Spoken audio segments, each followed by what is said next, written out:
My dear friends, welcome back to Current Electricity 7th session.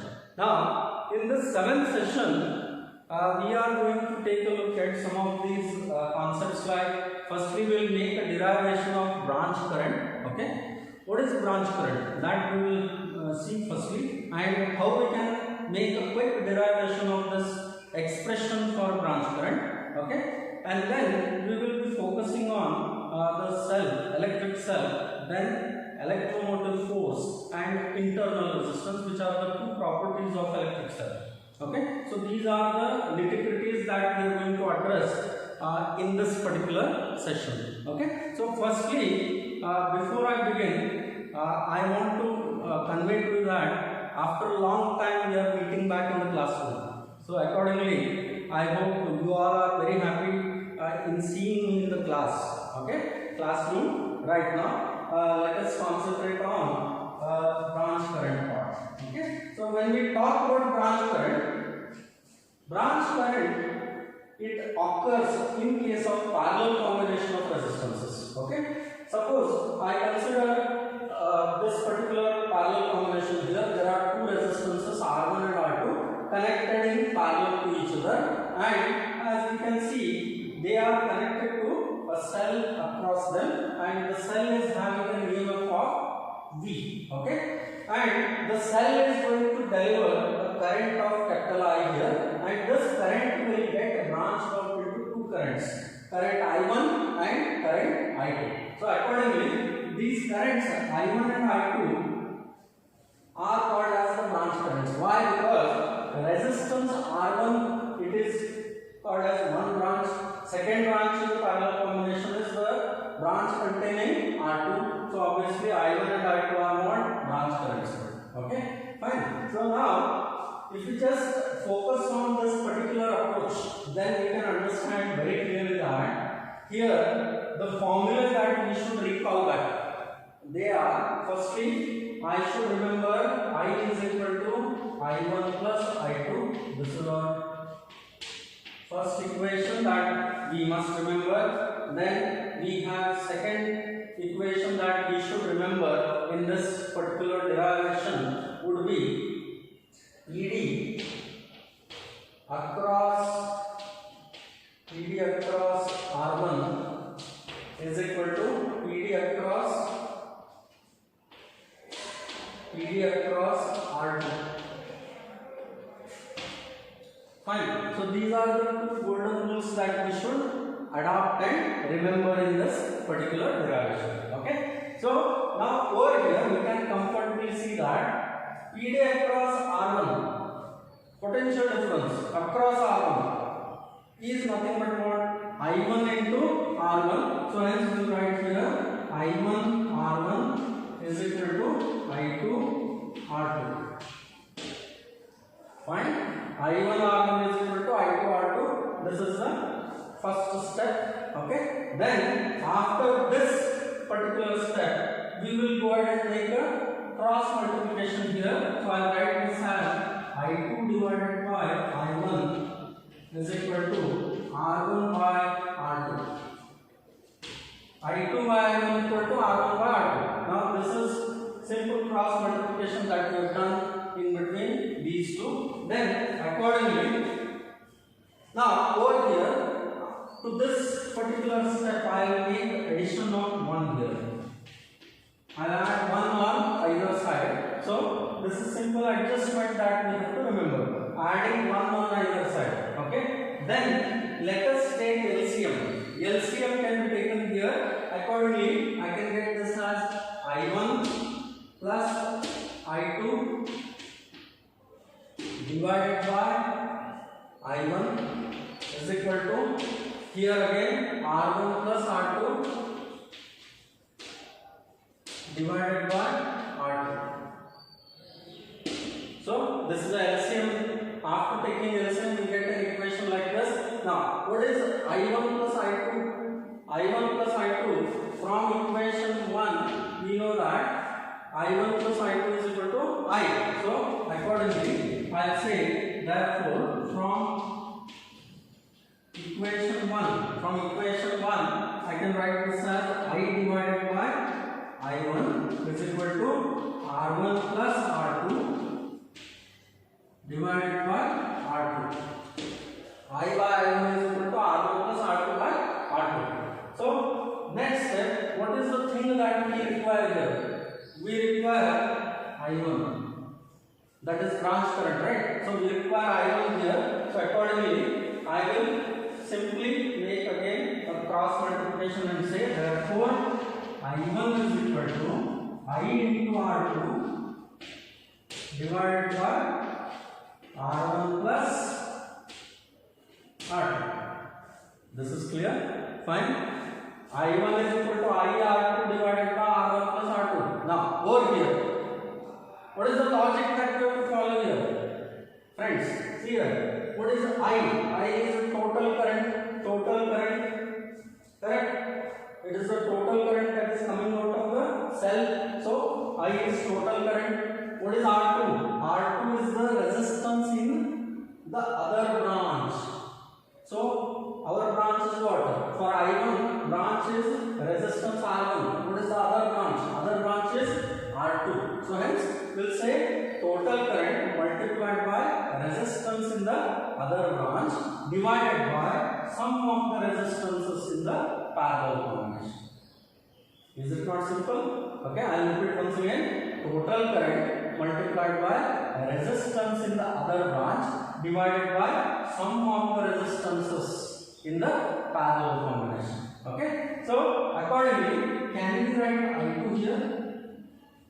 I2 is equal to, now I2 is equal to, what is total current? Total current is I. What is the resistance in the other branch? That is R1 divided by sum of the resistances is R1 plus R2. Now, hence we have obtained the expressions for branch currents I1 and I2. I hope this particular part is clear. Okay, fine. Now let us move on to our next derivation. Our next concept, that is electric cell and its properties. Okay, fine. Now let's take a look at that.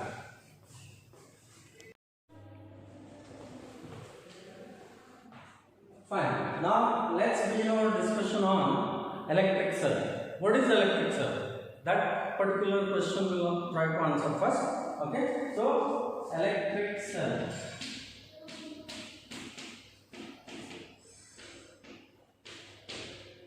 Electric cell. So, electric cell is nothing but it is the source of electric current in case of electric circuit. Correct? In a circuit, current comes inside the circuit from electric cell. As you all can very easily understand this. Fine. So, electric cell is a device which provides or which supplies electric current in a circuit. Fine. Now, hence we can make a proper definition as electric cell is the source or device which maintains. Electric cell is a source or device which maintains a constant potential difference across the terminals of a circuit. This is one way of defining. Okay, what electric cell does? It maintains a constant potential difference across the terminals of a circuit. Okay, and because of maintenance of potential difference, there will be current through the circuit. That we can comfortably remember. So, hence, once again, let me just give you the definition as what is electric cell? An electric cell is the device which maintains a potential difference. Which maintains a potential difference between its terminals. Even this we also can define. Okay, so electric cell is a source or a device which maintains a potential difference between its terminals. Now, if you just concentrate on a simple electric cell here, a long stroke is positive. Okay, and short stroke line is negative. Now over here, if you connect,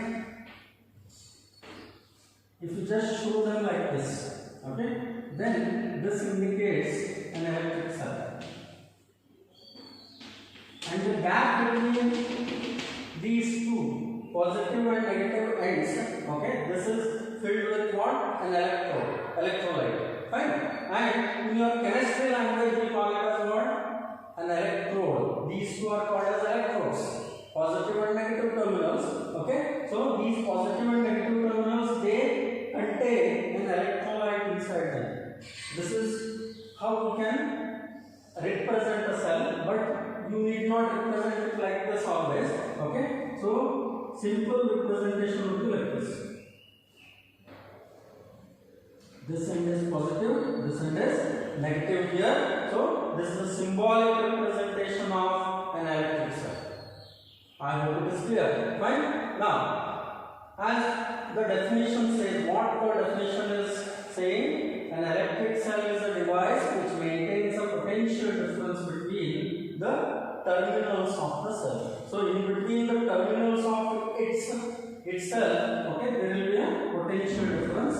Okay, and this potential difference is maintained by the electric cell.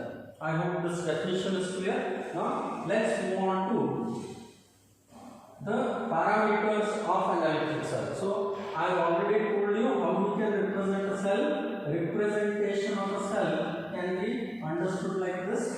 So representation.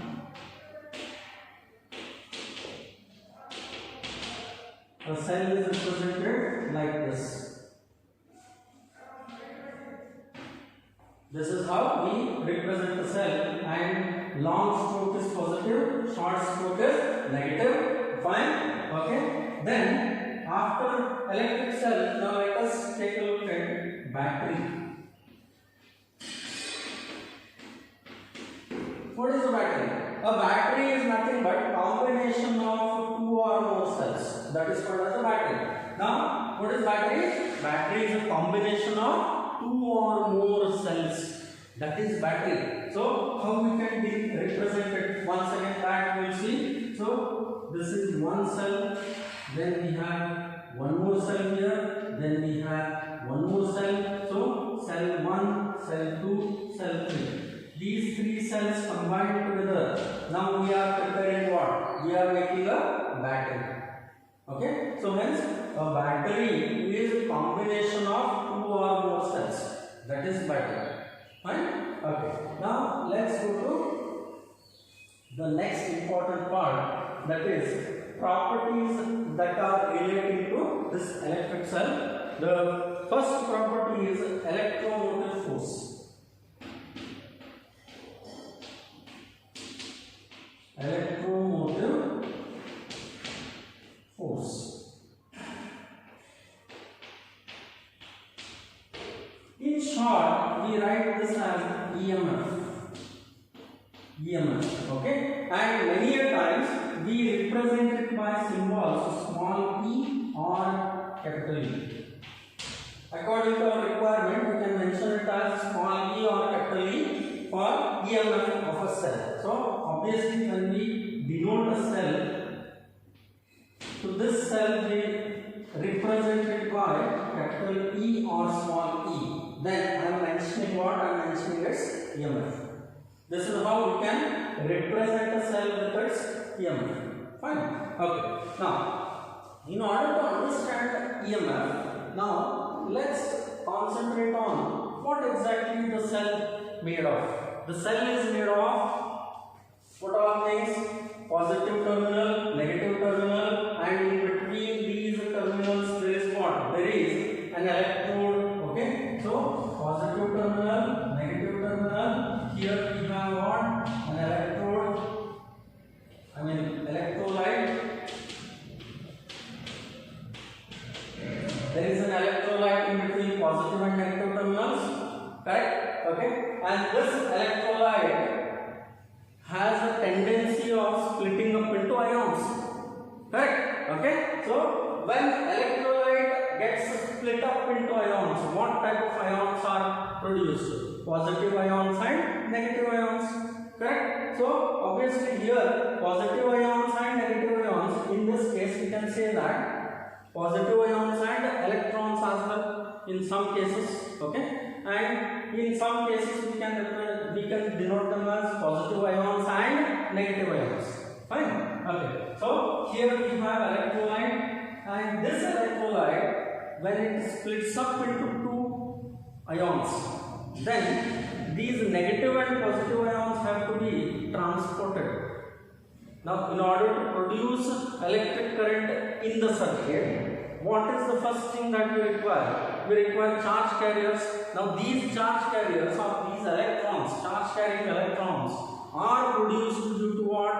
The chemical process inside the cell, and the electrolyte gets split up into positive ions and negative ions.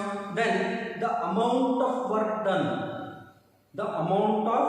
done in bringing a charge carrying particle or an ion, charge carrying ion, from one terminal to another terminal of a cell. I repeat once again, the amount of work done in bringing the charge carrier from one terminal to another terminal is known as EMF or electromotive force. So let us redefine EMF once again.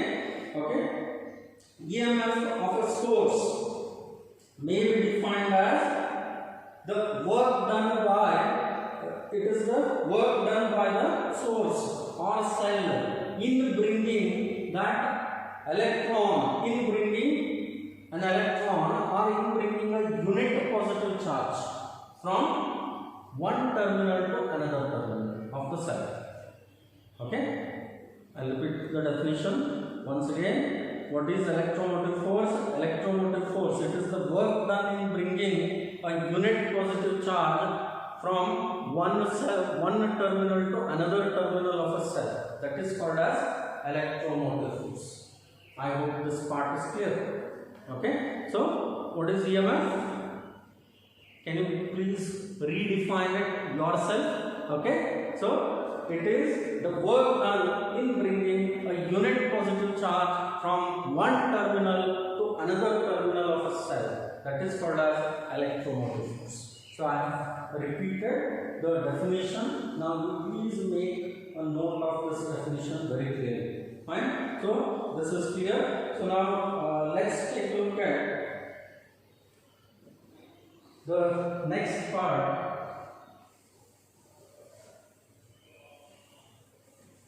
That is, we will be focusing on the other property, one more property that we have, that is internal resistance of a cell.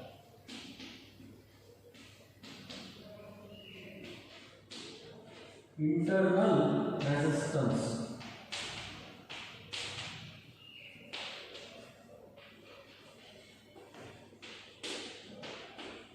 Internal resistance of a cell. Okay. Now we'll just focus on this part, that is internal resistance. Now if you just try to understand internal resistance. Now what is normal resistance? Normal resistance, it is the resistance of the wire or conductor in an electric circuit. So that is normal resistance, and this resistance arises due to what? The relaxation time and the collision between the charge carrying particles and the ions present inside that conductor. Now similar to that, inside the cell we have electrolyte, okay, and this electrolyte, when it gets split up into ions and charge carrying electrons, obviously these unit charges, when they are moving from one terminal to another terminal, under this particular situation there will be an opposition, and this opposition comes in the form of other ions and neutral atoms, present inside the electrolyte. So obviously these charge carrying particles or unit charge, when it moves from one terminal to another terminal, obviously it will be bound to collide with other ions as well as other neutral atoms, okay, and due to this collision there will be an opposition. So So obviously this opposition caused is nothing but what? Internal resistance of the cell. Okay, so internal resistance of the cell is as simple as the opposition to the movement of the charge carrying particles from one terminal to another terminal of a cell.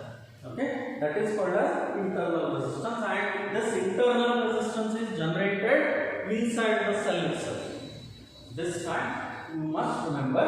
And internal resistance, it is denoted by small r, lowercase r, that is internal resistance. Okay, so as we can define internal resistance as the resistance offered by electrolyte of a cell, resistance offered by electrolyte of a cell to the flow of current between its electrodes. Okay, it is what? It is the resistance offered by the electrolyte to the flow of current or charge carrying particles between its electrodes. That is called as internal resistance. And I have already told you that internal resistance arises due to what? Due to the opposition in the form of neutral atoms and other ions, which will come in the form of collision. Okay, so when these moving charge carrying particles, when they collide with these neutral atoms and other ions, definitely these are going to have an opposition, and this opposition will provide what? Internal resistance, and it is denoted by small r. I hope it is clear. Okay, so let me just redefine once again the internal resistance. It is the amount of opposition offered by the electrolyte to the charge carrier, to the flow of charge carrier or flow of electric current from one terminal to another terminal of an electric cell. That is called as internal resistance. I hope it is clear. Okay, now next we shall talk about the factors that affect internal resistance. Okay, so factors affecting internal resistance, firstly we can say that first factor, so let me just write down this: factors affecting internal resistance.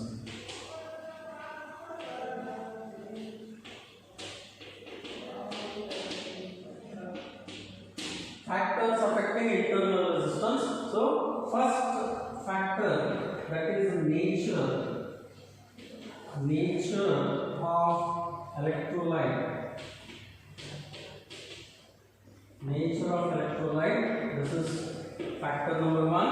Okay, then second factor is concentration of the electrolyte.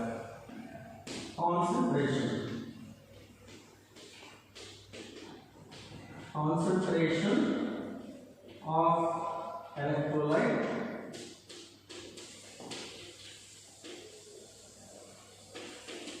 Remember, internal resistance, it will increase if concentration is more.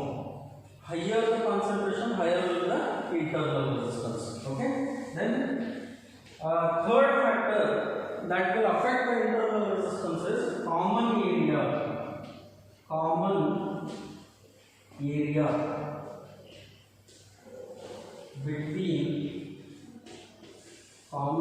between the electrodes.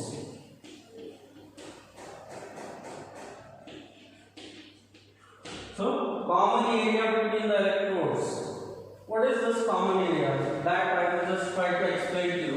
Suppose we have two electrodes like this, and this is the electrolyte. Then in this particular system, the common area is what? This is that common area. This is the common area, because these two parts are not inside the electrolyte. So definitely this acts as what? Common area. This common area is going to affect what? Internal resistance. Okay, and common area we can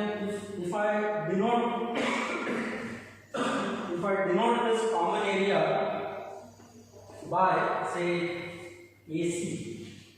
AC is the common area.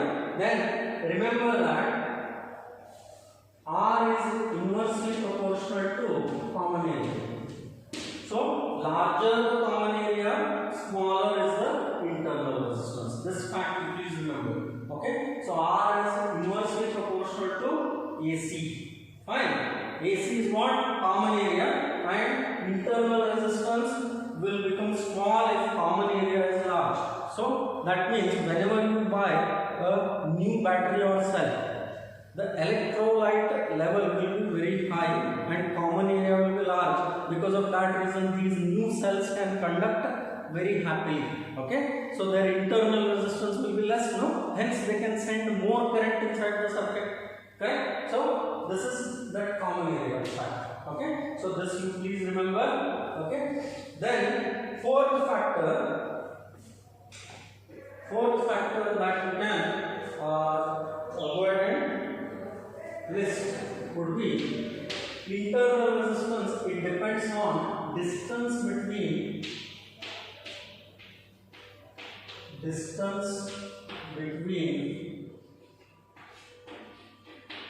electrodes. Distance between electrodes.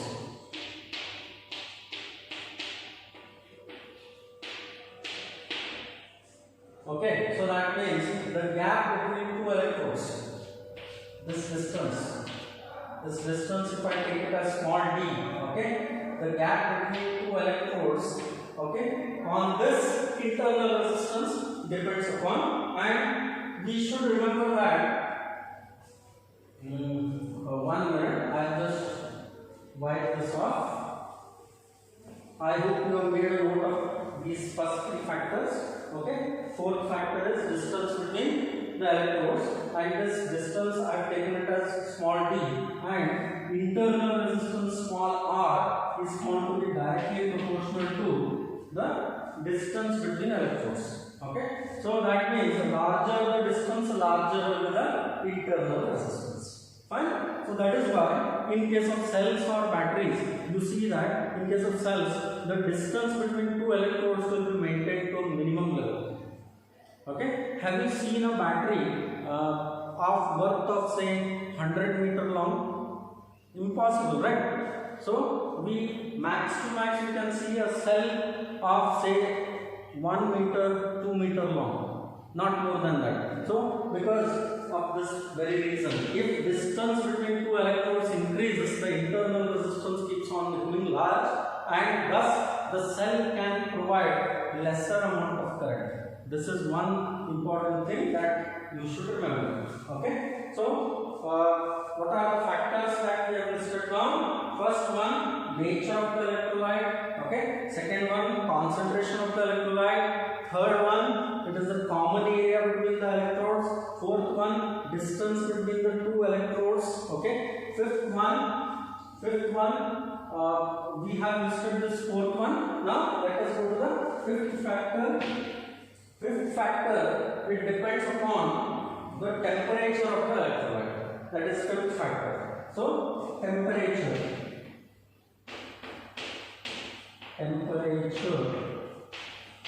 of the electrolyte.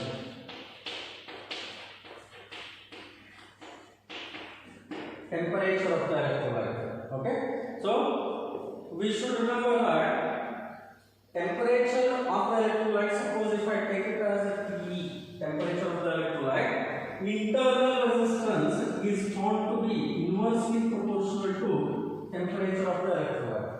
Larger the temperature of the electrolyte, lesser will be the internal resistance. So temperature of the electrolyte, it is one of the most important factors.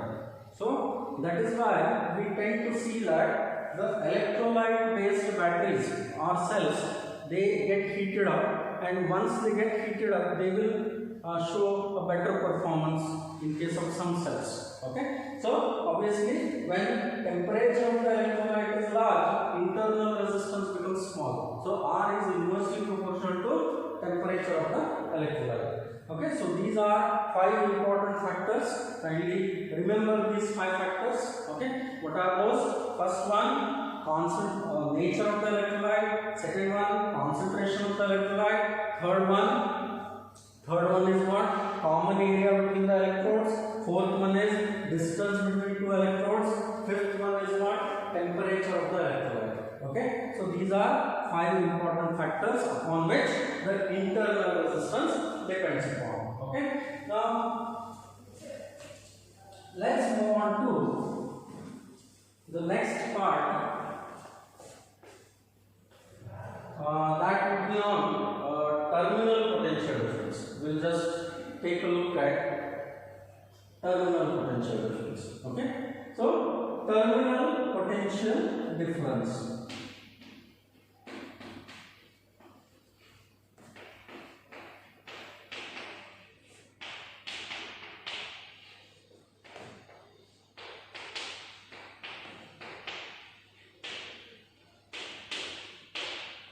Terminal potential difference.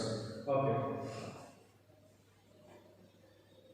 Now, over here, we can define terminal potential difference as the potential difference between the terminals of a cell or a battery. The potential difference between the terminals of a cell or a battery when the cell is delivering the current in the circuit. Okay, what it is? It is the potential difference between the terminals of a cell or a battery when the cell is delivering the current in the circuit.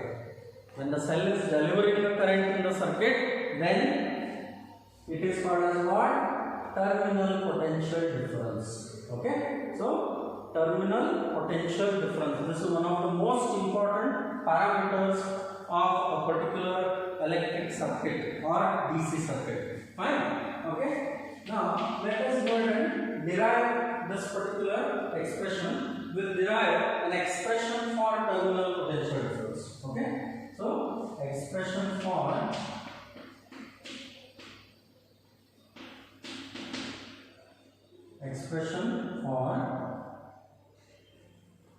terminal potential difference.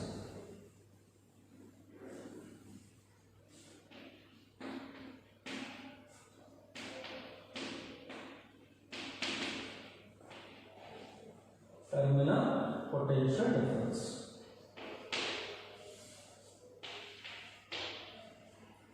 Fine. In order to define or derive terminal potential difference, firstly we will consider a particular cell and a resistance capital R.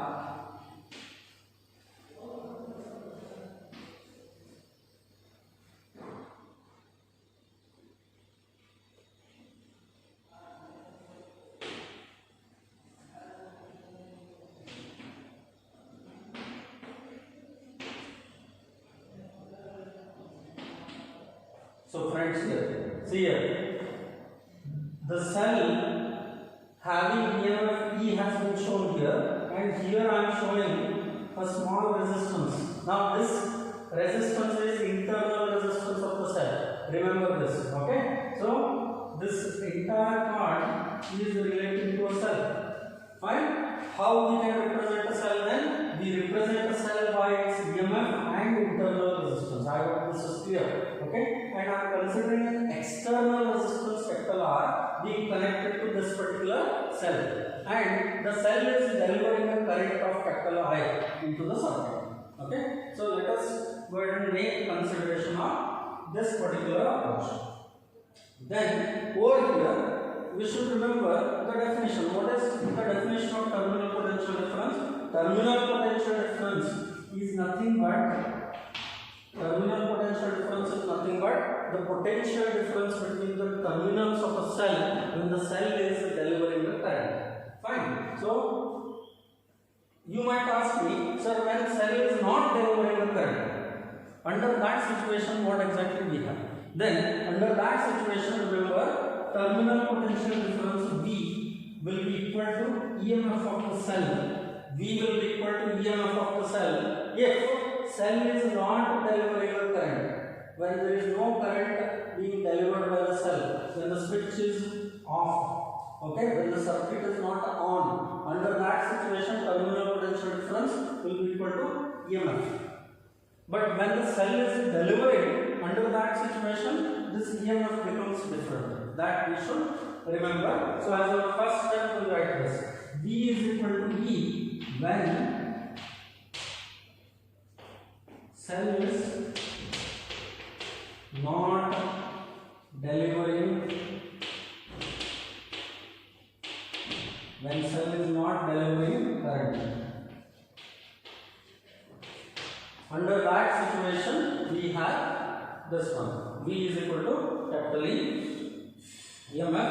Then again remember that this EMF, when the cell starts to deliver, under that situation, when cell delivers current, when cell delivers current, under that situation, obviously we can mention EMF E is equal to, I hope you have drawn the circuit. Now I will be just writing this off because I need to write long sentences here. So accordingly I will be writing this entire thing, then I will continue now.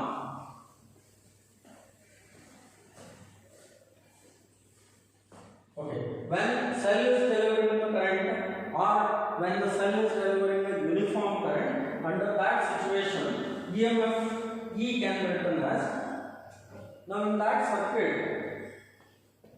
remember this is the circuit that I had drawn. I will draw it in a simple form here.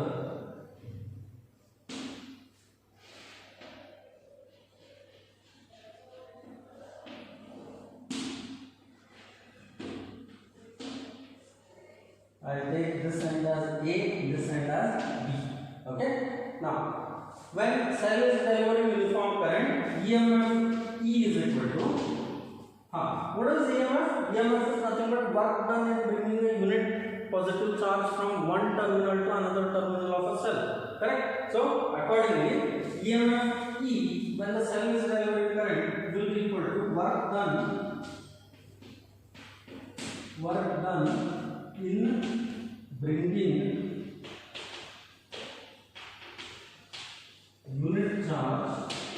unit charge from A to B plus here, from A to B the charge has been brought here, then again that charge has to be made to move inside the cell and again it has to come out. This has to continue as a cycle, no? So hence work done in bringing unit charge from A to B plus work done in bringing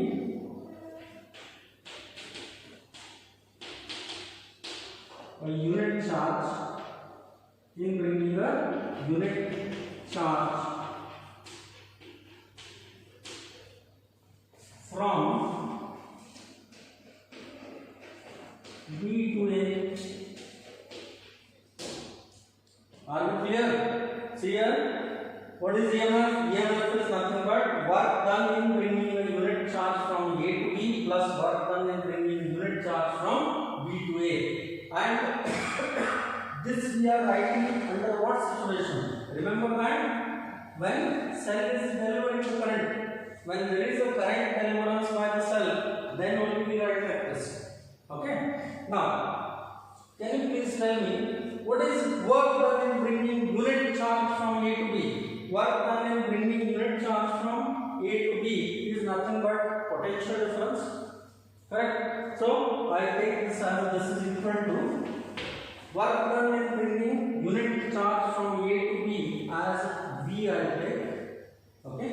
Then work done in bringing a unit charge from B to A as V dash. Okay, I take V plus V dash here. This is the approach that we have to adopt. Okay, now over here But what is V dash? V dash is nothing but it is the work done in bringing unit charge from B to A. Correct? So hence, but V dash is equal to what? V dash is equal to current I into resistance small r, because B to A, between B to A, what is the resistance that we have? Small r. So hence I am writing this as V dash is equal to I into R. So finally we get the equation as what? EMF E is equal to V plus IR. Fine. V plus IR. So finally we require what? V. V is nothing but terminal potential difference, right? It is the potential difference between the two terminals of a cell when the cell is delivering current I here. Correct? So therefore I will say V is equal to V minus IR. This is the expression for terminal potential difference. Okay, fine. This is clear. Now let me just once again explain to you what we have done here. We are considering when cell is not delivering current, terminal potential difference V is equal to E. When cell is not delivering the current, when the cell is delivering the current, then EMF E will be equal to work done in bringing a unit charge from A to B plus work done in bringing a unit charge from B to A, that is V plus V dash, and V dash is nothing but I into small r, then E is equal to V plus IR we get. Accordingly V will become equal to E minus IR. This part clear? Now let us move to the next part, that is expression for electric current. Electric current expression ಈಗ cell ನಿಂದ ಬರ್ತಾ ಇರೋ current circuit ನಲ್ಲಿ ಎಷ್ಟು ಬರುತ್ತೆ ಅದನ್ನ check ಮಾಡುವಂತ equation. Okay, so that we will try to understand. Okay, ಅದಕ್ಕೆ ನಾವೇನ್ ಮಾಡೋಣ, simple V is equal to E minus IR equation ಇದೆ. Okay, so we will consider V is equal to E minus IR. Then we can write this as I into R. I into R equal to, we will take it on this side. I into R is equal to E minus V. Therefore, small r is equal to, I is equal to E minus V divided by I. R. E minus V divided by small r. ಇದು ಒಂದು ಏನಾಗ್ಬೋದು, ಇದು ನಾವು in case of solving problems we can use such methodology as well. Okay, fine. ಈಗ next ಏನು ಮಾಡೋಣ,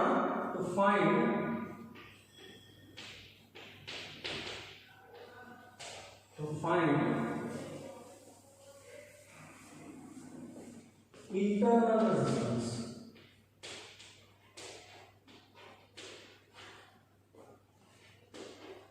To find internal resistance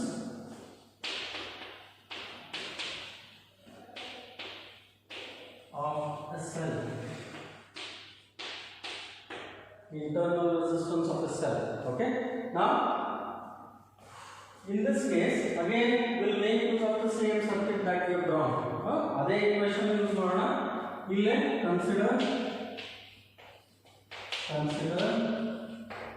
V is equal to E minus IR. Therefore this is one equation. Is now already derived ಮಾಡಿದ್ವಿ. We have dealt with this derivation. Okay, next we'll say therefore I into R is equal to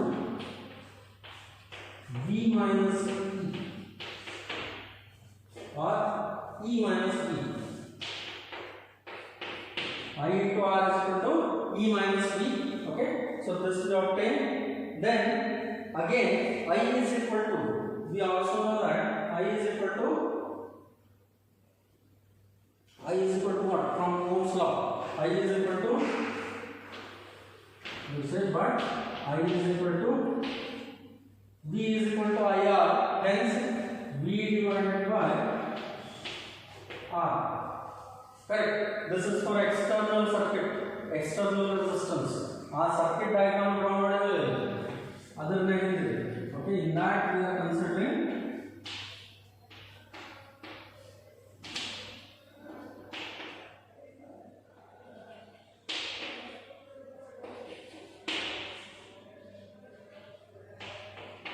so as you can notice here, this is that external circuit across which the terminal potential difference is measured. Correct?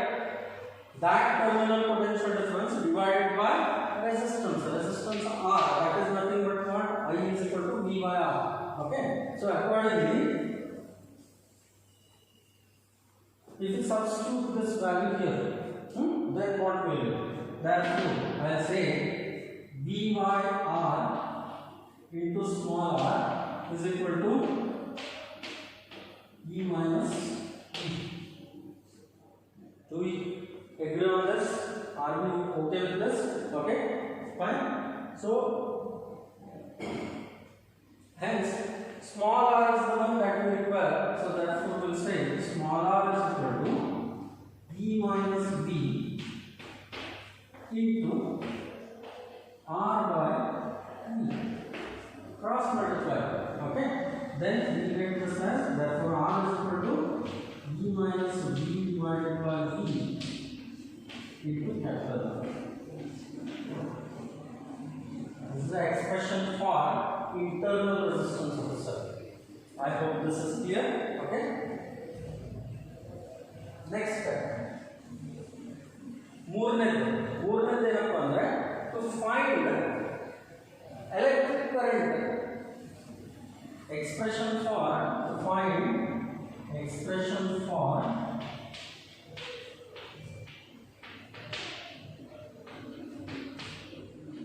electric current.